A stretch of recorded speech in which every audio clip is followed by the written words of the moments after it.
Good evening. My name is Frank Belski. I'm an owner and founder of Living at Home SeniorCare. I want to thank everyone for attending this year's annual Christmas celebration. This year, I have been personally blessed to hear the many great stories from our nurses, office staff, caregivers, clients, and community members at large of the great care we are providing and the service we are providing to the elderly and infirm who live in our community. I was so impressed by so many of these stories and the lives of the people we're caring for. I wanted to do something very special for us this evening, and that is record some of the lives of the folks we take care of and the caregivers that care for them.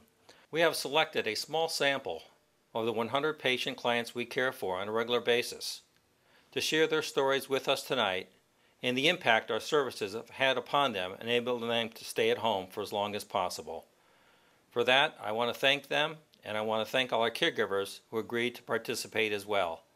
I think you'll agree with me that the services we provide have had an immense impact on the people we care for and in the community as a whole. So thank you again for coming, and I want to thank everybody who made the filming of this tape possible.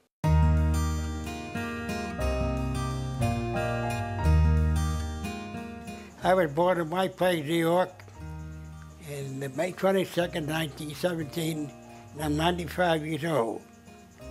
And I joined the Marine Corps when I was 25 years old. I was born in Lowell, Massachusetts, and so I'm not New Hampshire. But when I got married, we came to New Hampshire, Pelham, New Hampshire. I was born in 1926 in St. Johnsbury, Vermont, and we lived in a small town just south of there, Pasumsic, Vermont. It's an old country town. Everybody knew everybody. And the day I was born was the day after Memorial Day, so the parade was canceled because of the weather. And so I had a parade going by the hospital about the time I was being born.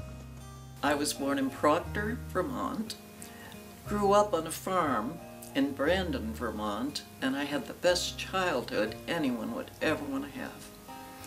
I had horses that I rode, and I actually raised some organs. Just had a wonderful time. My father ran a sawmill, and I used to work with him in the mill. We also had a dairy barn, and I did not milk. Mother would not let me. And we also had a fish hatchery where my grandfather raised brook trout. So if you don't think that was a wholesome existence, it was really wonderful. See, I was a fighter and trainer, but I wasn't able to box anymore because I didn't have the balance. So then I became a trainer, and I trained some of the best fighters in the world. And like I said, I was proud of that, you know, because, like I say, I spent a lot of time in restaurants where I could never afford that kind of food and all, and sleeping quarters. So that was one of the best parts of all the training, because we had all good food. And Don King was wonderful that way. He used to have parties, and we never went in any feedback hotels. We were in the best places. Here we all are. This is Christmas. There's Patrick, and there's Michelle's husband, Dave. Dave, yeah. And that's my daughter, Michelle. That's me. And that's Nicole. And that's my son. Well, I worked from the time I was 12 years old. I worked. If anything I wanted, had to work. And over the years, it got up till in high school. And I was a senior in high school, and then you got to a point where it's either join the Navy or whatever service you want, or get drafted into the Army. And I'd rather be riding on a ship than going around the boonies with a rifle, so I joined the Navy in February 1944.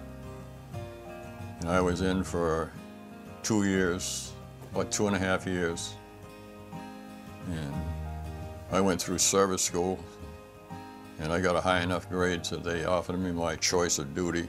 So I asked for submarine. They said, no, you can't pass the physical. So I asked for a PT boat. They said, well, the same way, you can't pass the physical. Well, 3 months later, I was unloaded onto an island and down in the Solomons. And a half an hour after I got on the island was on a PT boat going out on my first patrol. I didn't know a thing about everybody on there. They had the guys that were Coke bottle glasses. They had guys with no teeth. We had one guy that couldn't even, he could sign his own name on a paycheck, but he couldn't write a letter to his wife. I used to write his letters for him. After I was married in 1948, 5 years into my marriage, and 2 babies later, I contracted polio. And from then on, life has been pretty darned hard, along with the happiness of my children and my husband. It was a struggle. I had leg braces, a back brace, wooden crutches, and a very handsome husband of 5 years who was a salesman. So let me tell you, it was kind of difficult. He never truly accepted my polio, and that made it twice as hard because he still wanted me to go with him and be jolly and merry and the good wife, and I tried very hard to be. Well, Dad's had prostate and bladder cancer for several years now. He's had 9 surgeries, and he could no longer live alone. So I brought him up here to live with me in New Hampshire. Then it got to the point where I could no longer bathe him on my own. So what I did was I went to my #1 person, my primary care physician, and we talked. She said, I know exactly who you should go to. Here is their name, here is their number. I used them for my own mother, and it was living at Home SeniorCare. So I called them, and they came in, did an assessment. I had to do nothing at all. They did all the paperwork for me, all the calls back and forth to the VA. When I left CMC, I went to the bathroom just before I was leaving, and I went to sit down, and I missed the handles, and I sit down hard and fractured 2 vertebrae. So I had trouble getting around. I was walking with a cane, seriously, all the time I was at Hanover Hill. And when I came home, I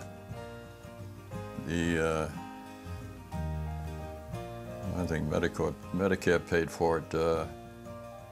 The nurse and a therapist came here for about a week or 2 weeks or something like that. They started me on therapy, and I think I got the first, probably about the 19th of December, something like that, when they first came. And the biggest thing they did was making sure I could handle that bathroom without being a danger to myself. My son had already fixed up the bathtub for the handholds and spray and all this stuff, put a chair in there and the raised seat on the toilet. He'd done that stuff already when I come home. But they were a big help just being here and not being alone. They were a safety thing, but they were companionship too. I mean, you can't weigh one over the other. The companionship of them being here. I've been going to my mom's doctor's appointments for a few years now, on and off, and her primary care suggested this, and so we followed through. I think it's helpful to me because we live so closely together. It's hard for me to maybe understand your needs, real physical needs, because I don't see changes maybe as quickly. Or Steve has been with us for several months now, and he's just superb. We'd love to clone him. I'd like him here 24/7. He does everything to help Dad, and Dad just adores his company, and I appreciate everything that you know, he does for us. She's very, very nice, and I look forward to her coming every day. And if there's something that happens, she works around it. We get along great. We play cards, or we walk, like she was saying. Whatever's going on, we talk. And what she did Sunday or something. We get along very good. If I know they're supposed to be here at 9 o'clock, I'm out here watching. I don't want them to have to knock on the door. I want to be there to greet them when they come in the door. And they do anything. They weren't afraid to work, everything. I mean, no matter what it was.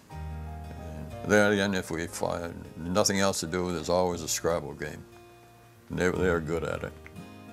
But I say I look forward to them coming. And if the days that they don't come, like Saturday and Sunday, there's something missing. When this program first started and they asked me what I wanted, I said, oh, my medications. Because I was doing it myself and I was just throwing them in. You know, I had all the mornings in one spot and all the nights in another, and I would spill them. And so I said, the most important thing to me is my medication. Rhonda enters the scene, and my Lord, she does 2 weeks at a time, and I think she's taken 10 years off my life. It's really much better helped. now. Oh Lord, yes, it's really helped. I think that first visit took me almost 3 hours. Oh, you were here a long time. And utilizing the computer to figure out what I was what was taking, what. actually. Kid Sharkey has a very positive attitude on life, and he never complains, and he's always nice to people when I take him out for appointments. He's cordial and friendly, and he always appreciates anything that I do for him, and he lets me know, which is nice to hear, you know. And so I feel blessed to have him as a client. I really do. He's great. He's a wonderful man. Thank you. Thank you. Well, the minute I walk in the door, there's a joy. She opens the door and there's a smile and what big welcome. And I always feel very at ease here, and whatever she needs done, I do for her. And she's very appreciative of everything you do. And she's just a joy to be with. She likes her head washed and set, and she likes her nails polished, and her bed made if I need to do that, and her laundry, we take care of that and make sure everything is clean and neat when you leave. She's good at exercise. She loves exercise, and she loves to play cards, and I enjoy that part with her, and we do laugh a lot, and that's the joy she brings to me. And when the weather's good, we walk outside, and she's always looking for the sun. So that's what we do. We look for the sun, and if it's above 50 or above, we take a nice walk and sit on the swing because the sun shines right at us. And I tell her she's getting her vitamin D at that point. No, she's just a joy to be with. And the family welcomes you in here, and I enjoy the flowers all the time. It's just a wonderful job, you know, and I don't look at it as that. I look at it as it's a welcome, and I feel that when I'm here. Rhonda's great. Very easy to talk to, very, very helpful on many, many levels. My dad was sick with Parkinson's, as Mom said, so we had a long haul with that. We struggled a lot on our own with that. And they were in Vermont for a little while there, and I mean, one of the things that's overwhelming sometimes is the medications. And just to have someone take that over. Rhonda's really easy to talk to if I have any problems or have any questions. To me, she's the go-to person because we have a face-to-face every week.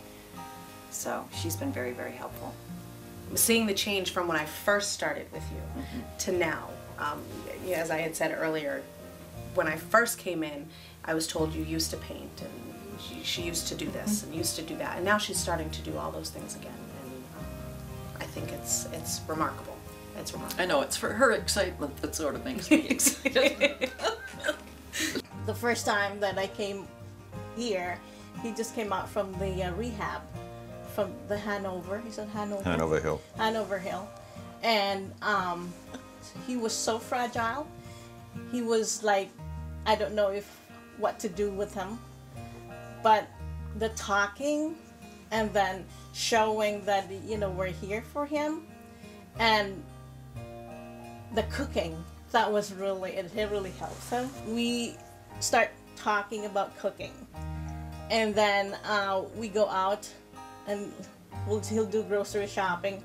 But he's a good cook, so he doesn't trust anybody to cook for him, unless we'll just go with him and do grocery shopping, and then he'll do the cooking for himself. He's a good cook, and that was part of, I think, part of this therapy, going back to normal. And during the physical therapy, we go with him. We go everywhere with him because he loves shopping. He loves to go out, and by that time that we were kind of get to know each other, found out that he has a sense of humor. And started laughing, and that was the whole thing. And it's just like we become friends. He looks forward to see us, and that's one thing that before and after. I mean, from last year to this year, he hosted his Thanksgiving. It means that is such amazing improvement, and he's practically back to the way it was, after the hardship that he went through last year. And there he is. He laughs. He likes to laugh. This company to me is like my little family. That's one of the things that I like about this company.